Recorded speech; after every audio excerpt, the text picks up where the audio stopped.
Quando eu acionei o botão de gravação, aqui diz que remove algumas pessoas da sala. Mas, pelo que eu vi, a Hilda continua na sala. Eu acho que é a única que está sem o e-mail institucional, é a que diz que pode ocorrer dela sair da sala. Porque, como é tudo sincronizado, pode ocorrer isso. Caso ocorra, me avisem, eu vou ter que parar a gravação. Vamos lá, a gente vai falar um pouquinho sobre a síntese do leite, ok? Como ocorre essa transformação, né? Junta-se esse monte de compostos, né? Água, sangue, alimento, cálcio, vitamina, gordura, tudo que está dentro da vaca e se transforma em leite. Como é que ocorre tudo isso, né? Então, vamos lá. A gente vai começar aqui com, primeiro, uma informação muito interessante, uma curiosidade. Vejam aí essa vaca, né? O nome dessa vaca é Amarília, certo? É uma vaca brasileira que entrou no livro dos recordes por produzir mais leite em um único dia, tá? Ela bateu um recorde, né? A vaca da raça Girolando, né? Nada mais é a mistura da vaca Gir com a vaca holandesa, tá? Então tem essa raça Girolando. A gente não falou dela, mas a gente tinha dito que tem diversos outros tipos de vaca. A vaca Marília, né? Ela superou o recorde de pecuária leiteira, que já durava 39 anos. O recorde anterior durava 39 anos, né? E nessa semana ela entrou no... Não é no caso aí, a data foi de 3 de agosto de 2019, nós estamos com quase 2 anos. Ela entrou para o livro dos recordes, né? Uma fêmea bovina brasileira como a maior produtora de leite em um único dia. No único dia, ela produziu quase 130 litros, 130 quilos de leite, né? E aí se leva em consideração o peso por quilo. Então, quase 130 quilos de leite em 3 ordens, ou seja, durante 24 horas, ela foi ordenhada, né, 3 vezes, e cada ordenha deu aí aproximadamente 40 litros de leite, né? Cada vez que ela foi encaixada lá na teteira, certo? Então, isso aí normalmente acontece em grandes eventos, tá bom? Esses eventos agropecuários, da agroindústria, e aí acontece esses torneios, tá certo? Então, tem uma foto da vaca aí, vocês estão vendo aí a glândula leiteira dela, né? A glândula mamária gigantesca, né? Pesada, e agora nós vamos entender tudo isso, certo? Como é que não cai essa glândula, como é que fica tão cheia, tá? Então, vamos matar essa curiosidade agora, ok, gente? Muita atenção nessa aula, tá? Então, essa glândula mamária, a glândula mamária, ela é o todo, certo? A gente, quando fala da glândula mamária, a gente está falando de um todo. Ela é formada por 4 lóbulos. O que são esses lóbulos, né? Então, são as 4 cabines, né? São as 4 bolsas. Cada uma corresponde a uma unidade funcional independente. Olha que interessante, certo? Então, cada bolsinha daquela que tem um teto embaixo, tá bom? A glândula mamária, né? A glândula mamária, ela é composta de 4 bolsas, tá certo? De 4 cisternas. A gente vai ver isso. E elas são independentes. Elas são partidas ao meio, né? Tem uma cruz, assim a gente vai ver foto disso, tá certo? E mostra que elas são partidas ao meio em 4 partes e separadas, tá certo? Então, uma funciona independente da outra, ok? Ela é composta por grupos de células chamadas de alvéolos, né? Existe dentro dessas bolsas vários alvéolos, a gente vai ver isso bem direitinho. São eles que produzem e secretam, ou seja, são eles que produzem e eliminam o leite, tá certo? No lóbulo, cada um dos lóbulos distingue-se dois tecidos, o tecido excretor e o tecido secretor. O tecido excretor é formado pelos canais lactíferos, né? Olha como eu disse para vocês que tem palavras difíceis, né? Esses canais lactíferos, né, são as ruazinhas, né, que tem essas veias, essas ruazinhas, essas veiazinhas, são chamados de canais lactíferos porque passa o produto, já o leite, para chegar até a bolsa maior. Essa bolsa maior que tem dentro de cada lóbulo, né, que tem dentro de cada compartimento, ela é chamada de cisterna, tá certo? E esse tecido excretor também tem um outro canal chamado de galactóforo. É um canal que liga, tá certo, o leite até uma outra bolsa menor. A gente vai ver que existe cada compartimento, existe pelo menos duas cisternas. Uma cisterna maior, uma bolsa maior, e uma cisterna menor, certo? E ela está localizada lá na parte final de cada mama, ok? A gente tem também o tecido secretor, ok? E eles são responsáveis pela secreção do leite. Acredita-se que suas células retiram os elementos do leite da corrente sanguínea. Então, esse tecido secretor é o tecido responsável para retirar, a secretar, né, para retirar do próprio sistema da vaca, né, os componentes necessários para a produção do leite. A gente vai ver foto bem direitinho para entender isso, certo? E aí vem uma foto agora, né?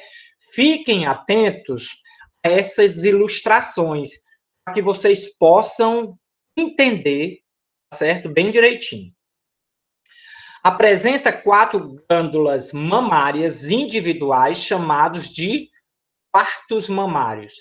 Ou seja, esses lóbulos pode ser chamado de quarto mamário, um quarto mamário, segundo quarto mamário, e assim até os 4. Gente, são sempre 4. São sempre 4. Não tem menos, não tem mais. Certo? Esses 4 quartos mamários, eles são independentes. Uma bolsa independente da outra. Então, uma pode produzir até um pouco mais de leite do que uma outra bolsa, certo? Esse úbere, né, essa bolsa grande, essa glândula mamária grande, fiquem atentos, né? Tem um revestimento piloso. O que é esse revestimento piloso? Um revestimento com pele. Então, a parte principal da bolsa, essa que vocês estão vendo aqui, ó, essa aqui, ela tem uma pele e tem pelinhos, tá? Ela tem pelinhos. Já no finalzinho, é completamente sem pelo. No local, no úbere, onde há o encaixe, né, no final do úbere, onde há o encaixe da teteira, né, do equipamento, onde o bezerrinho vem, não tem pelo, certo? Não tem pelo. Observem essa ilustração, que legal, certo? Vejam que essa ilustração aqui está mostrando as 4 bolsas separadas, tá certo? E essas 4 bolsas têm dois cortes, tem dois suportes bastante resistentes, né? Que é esse suporte central, tá bom? Esse suporte central, ele é muito resistente, é por isso que essa bolsa não cai, é por isso que essa bolsa, ela, depois de muito cheia, ela continua sendo sustentada, né? São suspensórios, né? Eles conseguem, tanto esse corte principal, quanto esse corte diminui nas quatro bolsas, ele consegue manter essa bolsa no lugarzinho dela, né? Ela é perto da área ali pélvica, perto da área genital da vaca, certo? Então, não cai devido a esses dois suportes aqui, né? Esses dois tecidos, né? Esses dois suspensórios, certo? São eles que aguentam o peso dessa vaca encher, né, bastante, como essa vaca que a gente viu, que produziu quase 130 quilos de leite, certo? Então, lembra, a parte externa dessa glândula grandona, ela tem pelinhos assim, pequenininhos, como a pele da gente. Não são pelos grosseiros, certo? Já a parte onde é encaixe, né, onde tem propriamente o teto, não tem pelo, certo? Se tiver na dúvida, faz uma pergunta, porque é interessantíssimo que você entenda muito bem esse processo, certo? Que a gente vai, olha, a gente partiu do grande, vai entrando, até ver células, até ver todos os compostos presentes, tá certo? Não esqueçam. Vamos lá. Quanto que pesa, né, essa bolsa gigante? Uma ilustração aí para vocês verem quando ela está muito cheia, né? Quanto que pesa? Ela pode pesar de 14 a 32 quilos quando ela está no período de lactação, certo? Ou seja, ela pode estar vazia e começando enchendo e chegar até 32 quilos, tá bom? A gente está falando do peso no período de lactação. Nesse período fora, em que ela não está produzindo leite, ela tem um peso muito menor, tá? Então, a capacidade de produção não está totalmente relacionada ao tamanho, já que a relação entre o tecido secretório e o tecido conjuntivo varia amplamente. Então, o que está dizendo essa sentença? De que não necessariamente uma vaca com a glândula mamária, né, com os tetos muito grande, significa que ela esteja cheia de leite, tá certo? Pode ser aí essa quantidade de leite está mais relacionada aos compostos que estão dentro, certo? Certo? Compostos esses que a gente agora vai conhecer, tá bom? A gente agora vai falar desses dois suspensórios. Veja bem, estamos entrando. O que são esses dois suspensórios? Eles são chamados de ligamentos. São dois ligamentos. Vejam as setinhas aí. Nós temos o ligamento lateral e o ligamento principal, ou ligamento médio. O ligamento médio, pelo nomezinho já diz, ele é aquele que se concentra na horizontal do estômago da vaca. A vaca está em pé aqui, certo? Então, é aquele que vai da ponta da pelvis em sentido ao estômago da vaca, certo? Então, é da parte do rabo à parte da cabeça. Esse do meio, certo? É o ligamento médio. Ele tem uma curiosidade que ele é elástico, né? Ele tem essa possibilidade de digamos assim, aumentar e diminuir, porque ele tem uma certa elasticidade. Essa ilustração que vocês estão vendo é a mama cheia e a mama vazia, tá certo? Então, são esses ligamentos que suportam esse peso, né? A pele oferece pequeno suporte mecânico, mas não o suficiente para proteger o úbere, certo? Então, o que realmente aguenta o peso são esses dois ligamentos. Esse principal, que é chamado médio, e esse que corta o principal, certo? Que é o chamado lateral, certo? Então, é esse ligamento que existe no teto da vaca, certo? E são eles que fazem a divisão, certo? São eles que fazem a divisão para formar as 4 bolsinhas, as 4 bolsonas, desculpe. As bolsinhas estão lá no teto, que a gente vai ver, tá bom? Vamos prosseguindo. Dúvidas até aí? Prestem atenção, tem que estar de olho nas imagens, tá certo? Porque foi a forma que eu encontrei, né, pelo slide para poder explicar parte a parte, entrando dentro desse teto para você entender como se transforma-se o sangue, a água e leite. Tá bom? Vamos adiante. Aí, se vocês tiverem tiver um pouquinho de atenção, certo? A gente está vendo, olhando a vaca por trás, tá bom? A gente está olhando a vaca por trás, tá bom? E aí, a gente tem esse desenho em azul, tá bom? Que são esses ligamentos que eu falei para vocês, né? As duas metades do úbere, né, são separadas pelo ligamento suspensório medial, que é aquele do meio, né, formados por duas lamedas de tecido conjuntivo elásticos, que se origina da túnica abdominal. Vejam bem, a parte azulzinha da ilustração está dizendo que esses ligamentos, ele vem lá do abdômen, ele vem lá da parte lá de cima da vaca, né?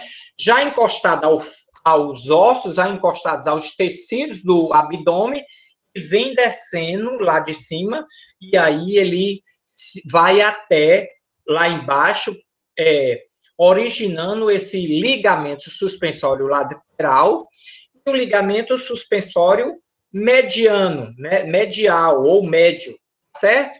A extremidade posterior desse ligamento está ligada aos tendões púbicos, né? Ou seja, está ligada ali a parte genital da vaca. A parte da frente, né, esse suporte, ele vem do abdômen e ele é interligado até a parte dos tendões pré-pubianos da vaca, certo? Então, essa área é onde se localiza esses dois ligamentos, tá bom? E aí a gente vê outros compostos da vaca, né, que é o fêmur, tá certo? O teto mais embaixo. Talvez essa ilustração não esteja tão boa na apresentação, mas como eu disponibilizo o slide, quando você abrir esse slide em PDF, você vai ver esse desenho direitinho, tá bom? Então, temos o ligamento suspensório médio e o ligamento suspensório lateral. Ok? Vamos lá. Esses ligamentos suspensórios laterais, eles não são elásticos, lembrem bem. Ó, tá aí o corte do lado direito, né? Os laterais, eles não são elásticos, né? E são umas tiras fibrosas. Então, esses do lado são tiras fibrosas. Eles, como foi mostrado anterior, eles são ligados desde os tendões pré-púbicos, né, púbicos, tá? Até o abdômen, certo? Então, esses tendões, esses não são, né? Eles não são, como é que se diz? Elástico. O central, o do meio, o medial, esse sim, ele é elástico, né? O que é essa sínfise púbica, né?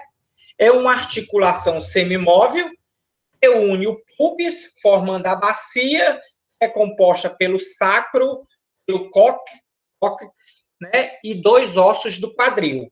Então, se nós voltarmos aqui um pouco, tá certo? A gente está falando dessa sínfise aqui onde tem os ossos do quadril, tá certo? Essa parte que é toda o quadril, tá certo? E a pubis, que está ligado à vagina da vaca, certo? Então, essa é a parte dos ligamentos, tá certo? Esse suporte, são chamados de suspensório porque eles estão suspensos, né? E tem uma resistência muito grande para o acúmulo de peso, certo? Então, vimos a pele que envolve. Agora a gente vai começar a entrar dentro desses tetos, tá? Esse desenho aí está mostrando como se fosse a glândula mamária cortada, que a gente pudesse ver todos, né, todos os compostos que tem dentro. E aí a gente pode ver os ligamentos suspensórios laterais, o ligamento suspensório médio, tá certo? Onde está as tetas, onde está o orifício, tá? Ok? O tecido glandular e a bolsa, né? Ó, existe duas bolsas que a gente vai conhecer agora. São as duas bolsas, né? Existe uma bolsa central e ela fica na parte principal da glândula. Então, todos os dutos, todos os caminhozinhos, todas as vias, leva para dentro dessa bolsa central. E essa bolsa central, a grande, ela tem um canal galactófero chamado, que ela liga até uma outra bolsa menorzinha, que tem aonde? Que tem em cada teto. Então, cada teto daquele, cada bico da glândula tem uma bolsinha menor, né? E é essa bolsinha menor que a pessoa, quando vai fazer a ordenha, é ela que você aperta. Então, o que é que você faz? Você aperta essa bolsinha menor, ela esvazia. Olha como é o processo. E isso, o tempo que eu estou levando para falar aqui, você já tem ordenhada a vaca, né? Então, como acontece? Essa bolsinha menor, quando você aperta, o movimento é esse, de cima para baixo, né? Aperta esse é o movimento, né? Claro que você fazendo rapidamente, você pega uma destreza, pega uma prática que nem percebe o movimento, certo? Então, o movimento é esse, você aperta de cima para baixo, que vai exatamente esvaziando essa bolsinha. Quando essa bolsinha fica vazia, você vê como tudo é interligado. Vai um aviso para o cérebro avisando que a bolsinha esvaziou. Aí a outra bolsa maior abre, libera leite novamente, e aí a bolsinha enche, e você aperta novamente. Então, para você ver a agilidade com que acontece isso, porque você fica apertando direto, né? A teteira, né? A máquina que faz isso, faz essa mesma função. Ela fica sugando direto, né? Então, o processo é esse. Né? Apertou, secou a bolsinha menor, a bolsa maior está cheia, ela manda leite, certo? E tudo isso é interligado ao sistema nervoso. A máquina é uma engrenagem só, tudo bem? Então, aí a gente tem um desenho que a gente vai começar a conhecer esse desenho por dentro, certo? Cada bolsa dessa, calma, porque é difícil. Cada bolsa dessa é composta por umas células, né? Células grandes, chamadas de alvéolos, né? Vamos dizer assim, são bolsinhas menores, tá certo? E ao redor desses alvéolos, existem células mioepiteliais, né? Contráteis, também chamadas de células em cesta, que respondem à ocitocina e favorece a descida do leite. Vou explicar. Os alvéolos, tá bom? Vejam as fotos, precisa dar uma olhada. São esses formatos aqui que a gente está vendo que parece uma folhagem, certo? E cada bolsinha dessa folhagem, certo? É um chamado alvéolo. As células epiteliais, elas estão por dentro dos alvéolos, são essas bolinhas menores aqui, essa camadinha de bolinhas menores, certo? Elas são contráteis e o processo do sangue, o sangue passa por ela, fica circulando, a proporção que passa por ela, o sangue, todos os constituintes, passa para dentro da bolsa, já passa transformado em leite, né? Então, são essas células chamadas células em cestas, que elas estão dentro de uma cesta, dentro dessa bolsinha menor, chamada alvéolo, tá certo? E onde ocorre a transformação. Ela tem contato com o sangue que circula ali por dentro. Esse sangue que está vindo, ele está vindo com água, ele está vindo com gordura, está vindo com vitaminas B, vitaminas A, as vitaminas presentes no leite que a gente viu. Ele está vindo com alguns sais minerais, e a proporção que ele vai passando, ele vai se transformando em leite, certo? O leite é drenado, ou seja, ele sai desses dutos principais à cisterna da glândula. Ou seja, o leite dentro dessas bolsinhas alvéolos, a proporção que vão ficando cheio, eles vão pelos dutos galactíferos, eles vão pelas ruazinhas menores até chegar à bolsa grande. É como se fosse vários rios menorzinhos, né? Com lagoas, essas lagoas encheram, manda água e vai para a lagoa principal, para a bolsa principal, certo? E daí esse leite passa para a cisterna da teta, que é onde ele fica retido, certo? Então, vejam agora a foto da esquerda, a ilustração da esquerda. Nós temos os alvéolos, dentro dos alvéolos temos as células mioepiteliais, com vários caminhozinhos aqui, ó, chamados de dutos. Esses caminhos menores entram no duto principal e vai bater dentro da cisterna da glândula. E lá embaixo, no bico, né, nós temos a cisterna do teto, ou seja, duas bolsas acumulativas, certo? Uma de grande dentro da glândula mamária maior e outra menorzinha dentro de cada teto, certo? Essa cisterna da glândula, ela comunica-se pela cisterna do teto através de uma crista circular. Olha a foto. Essa crista circular, ela tá bem aqui, ó, gente, né? Então, ela contém algumas veias e alguma fibra muscular lisa. E é um conector direto com a bolsa grande, né? Então, a cisterna do teto, a bolsinha do teto, né? Essa bolsinha lá do biquinho, comunica-se com o exterior através do final do teto, né? Pelo canal do teto. E a foto é aumentada. Você vê aqui, ó, o canal do teto menorzinho, certo? E esse localzinho aqui é como se fosse o sensor, né? Chamado de esfinge do teto.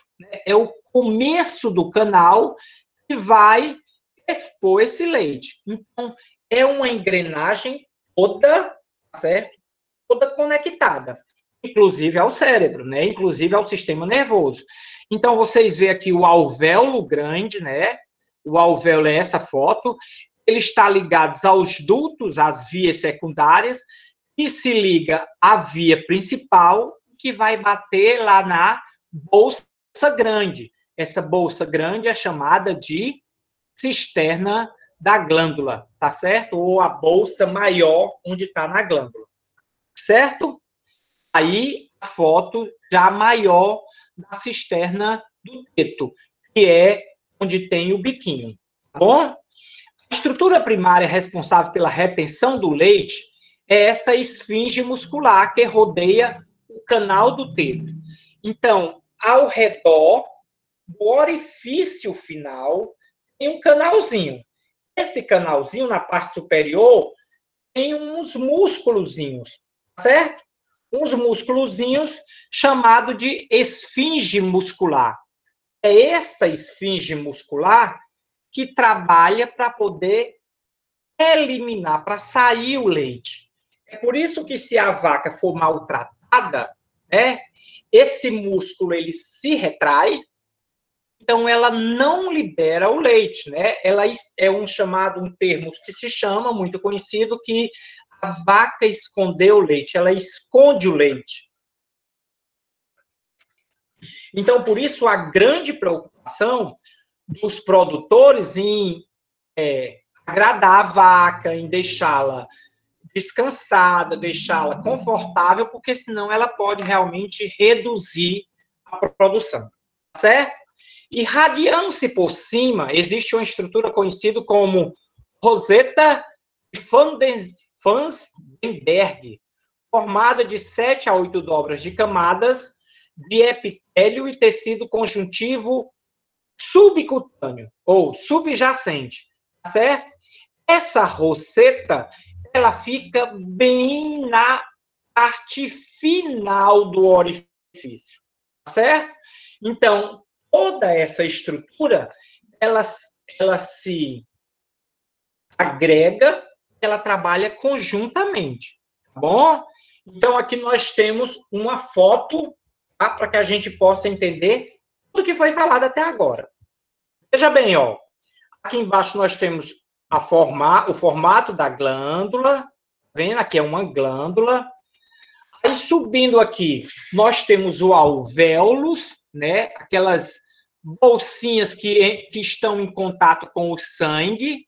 O sangue bate aqui nessa bolsinha, entra em contato pelas células mioepiteliais, essas célulazinhas, ocorre a transformação do sangue em leite, e aí, quando ocorre essa transformação, ele começa a descer por esses canais, e aí aqui nós temos diversos alvéolos, né?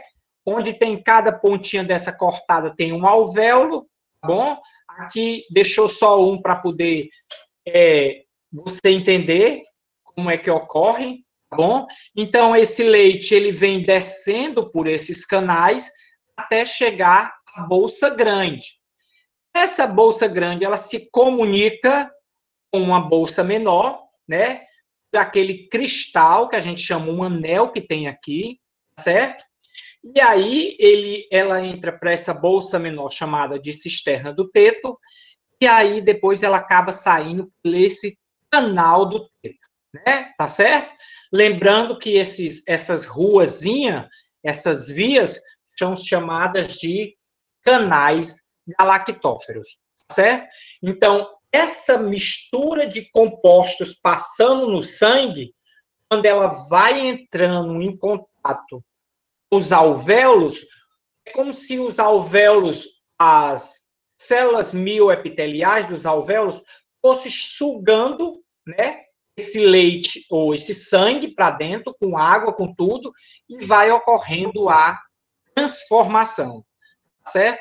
Então, é dessa forma que ocorre essa transformação, certo? Então, aí nós temos um desenho do teto, certo? Um desenho de uma glândula, onde a gente vê o teto, uma bolsinha maior, chamada cisterna do úbere, né? Ou cisterna da glândula, uma bolsinha menor, que é chamada de cisterna. Cisterna, gente, é um termo muito utilizado comumente pela gente, né? Na casa da gente, que quando chega, por exemplo, alguém é chamada, né, a fossa, a cisterna, que é o local onde guarda a água, ou então, né, local onde acumula água. Então, por esse fato é que é chamado cisterna do úbere, cisterna do teto. Mas, para vocês entenderem, é como se fossem duas bolsas. Uma bolsa grande na parte superior, uma bolsa menor. Essa bolsa são ligadas por esses canais galactóferos e leva até o alvéolo. Dentro desses alvéolos, nós temos as células mioepiteliais. É difícil? É difícil no primeiro momento, né? Fica difícil entender o desenho. Mas se você der uma estudada, do jeito que eu estou explicando, né, detalhadamente, com esses termos, dá para entender bem legal como ocorre tudo isso, certo? Então, tá aí o desenho, tá bom? Olha, para você ver, o desenho de um teto, a gente leva novamente, e eu quero que vocês observem, eu tenho enfatizado, né, pelo menos esses 5 compostos que vocês precisam entender. São os alvéolos, onde tem essas bolsinhas com os tecidos, né, com as células mioepiteliais, e aí os canais que são os condutores do leite, pode ser os canais, as vias secundárias e a via principal, esse canal maior, que leva até essa bolsa grande, e aqui nós temos um cristalzinho, um anelzinho, que faz a conexão entre a bolsa grande e a bolsa pequena. A bolsa pequena é chamada de cisterna do teto, certo? Ela tem a presença de um hormônio chamado de ocitocina, né, que é esse hormônio que diz assim, ele que dá um aviso para o organismo, tanto para avisar que o leite acabou também. Né? Quando essa vaca, por exemplo, a vaca está sendo desmamada, esse hormônio fica avisando que ainda tem leite. Quando acaba, aí ele dá um sinal dizendo que acabou o leite. Aí essa vaca, ela para de produzir esse leite e tem que voltar a se alimentar, a beber água, a fazer todos aqueles processos para voltar a criar o leite, certo? Então, tudo é interligado. Então, aqui a gente tem aqui uma ilustração mais ou menos de como é dentro de cada bolsa daquela, né? Dentro de cada glândula. Lembrando para vocês, tudo que eu falei aqui, alvéolos, canais do úbere, cisterna do úbere, tudo isso é em 4, tá certo? Então, por exemplo, se num alvéolo, vou chutando aqui, se num teto tem 15 alvéolos, então nos 4 teria 60. Não estou dizendo que é essa quantidade. Ela varia, tá?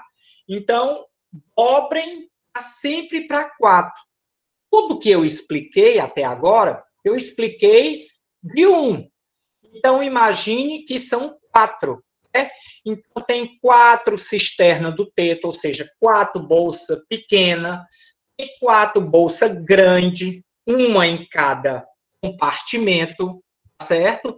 Lembrem disso. Estamos falando de 4. E são os 4 trabalhando incansavelmente. São os 4 trabalhando sempre, muito, toda hora, certo? Principalmente no que se refere à alimentação. Essa vaca precisa estar sendo alimentada e hidratada, ok? Então, vamos lá. Expliquei direitinho, né? Expliquei com as palavras da gente, certo? Para que vocês possam entender. Agora a gente vai ver, né? Como é isso?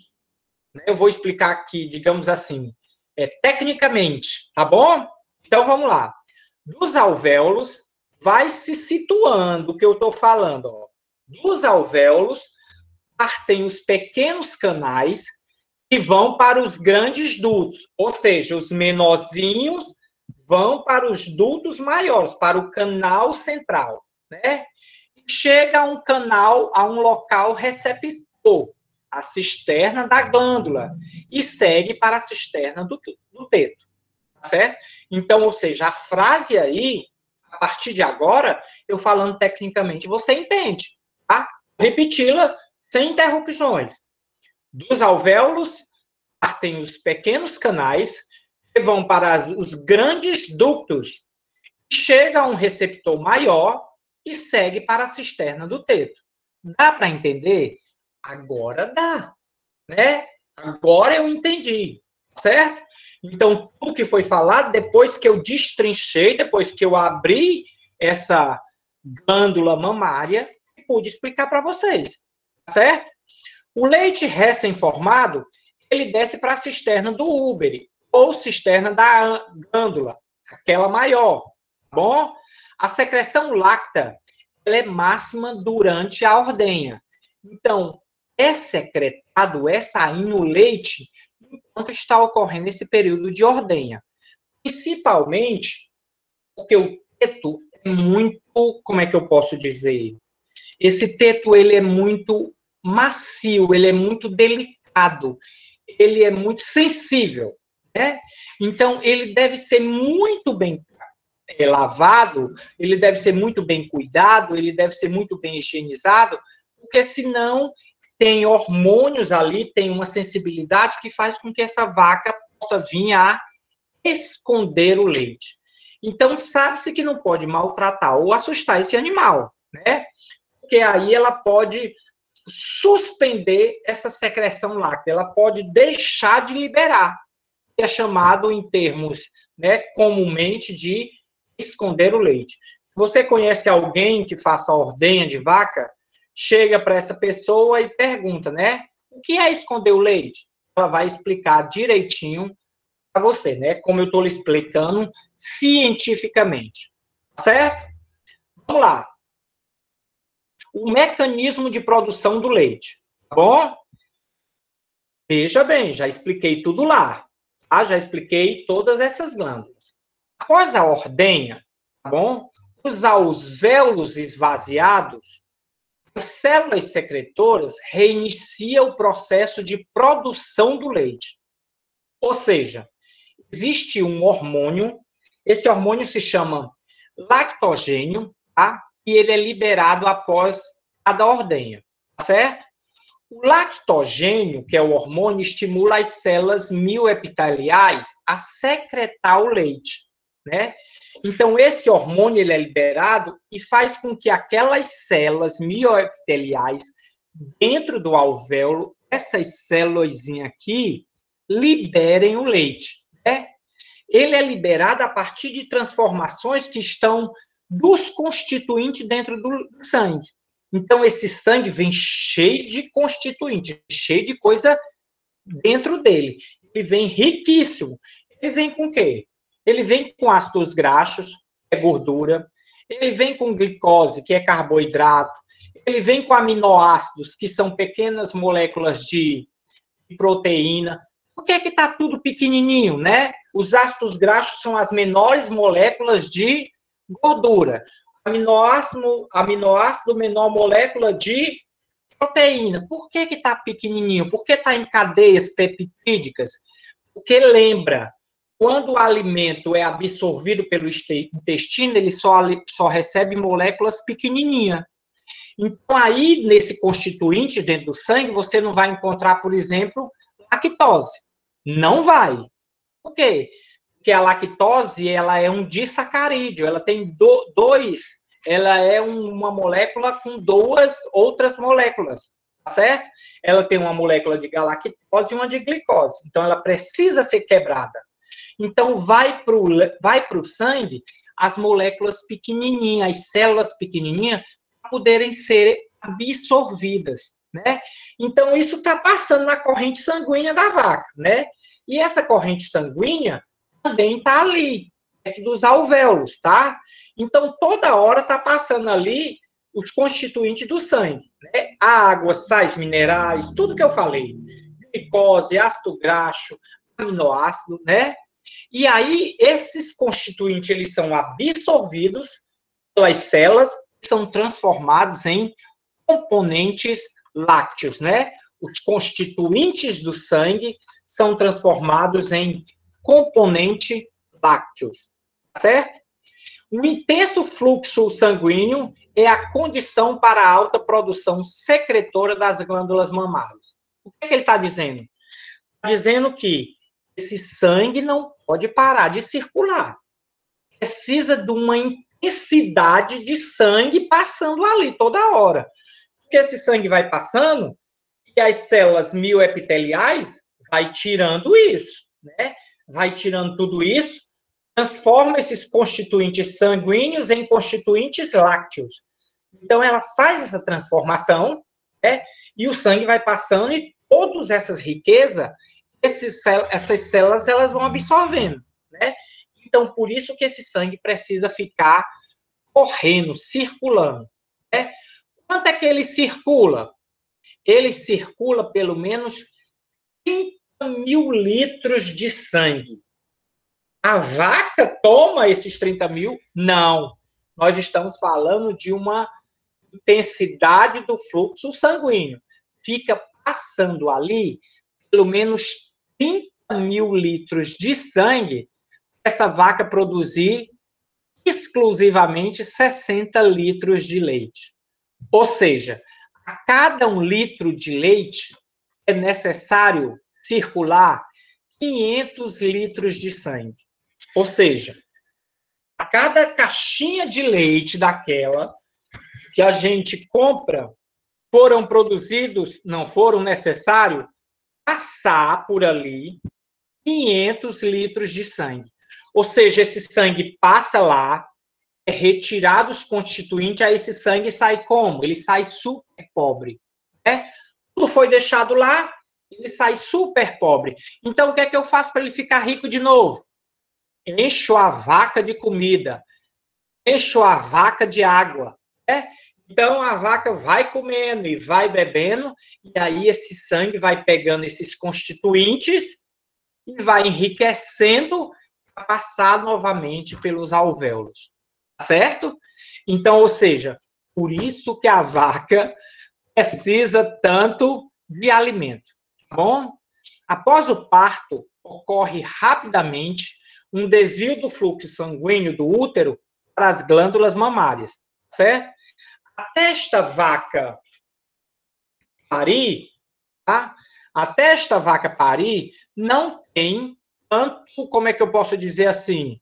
Não tem tanto leite disponível para ela, tanto sangue disponível para as glândulas mamárias. Mas a partir do momento que essa vaca tem a sua aparição, esse fluxo é desviado, sai do útero, né, onde estava ocorrendo a aparição da vaca, e é desviado para as glândulas mamárias. E aí essa vaca começa a produzir, né, bastante leite, tá certo? Se você observar, ó, nessa tabela diz que 14 dias antes do parto, tá certo? O fluxo sanguíneo é 4,5%. Depois da época do parto, ele passa a ser a quase o triplo do fluxo sanguíneo nos tetos da vaca, tá certo? Ou seja, após 14 dias do parto, né, esse fluxo já aumenta para 12 litros de sangue por minuto. Ou seja, enquanto passava antes dela parir 4,5, por que isso? Porque esse sangue estava sendo direcionado para o bezerrinho que estava dentro da bolsa, né, da bolsa dela gestatória, certo? A partir do momento que não precisou mais desse sangue lá para o bezerrinho, ela pariu, então esse sangue é desviado para o peito da vaca, né? As glândulas mamárias, a ocorrer essa excessiva produção de leite. E esse leite é o bezerrinho, né? Nós é que fazemos uso desse produto aí, certo? Então, vamos lá. Lembrando, mais alguns detalhes, tá? O mais usual consiste no estímulo das terminações nervosas dos tetos, né? Esse teto, ele é sensível ao calor e à pressão e ao tato. Então, você não pode machucá-lo de jeito nenhum. Você não pode, se vocês observarem, as empresas, quando vão fazer a higienização do teto, eles fazem com água morna, né? Uma águazinha que pode não machucar de jeito nenhum. E é muito delicado aquela parte, muito sensível. Não pode nem estar lavando, por exemplo, com uma mangueira com uma pressão muito grande, que pode acabar machucando esse teto, certo? E aí, por exemplo, são alguns fatores que estimulam a liberação da ocitocina pela hipófise.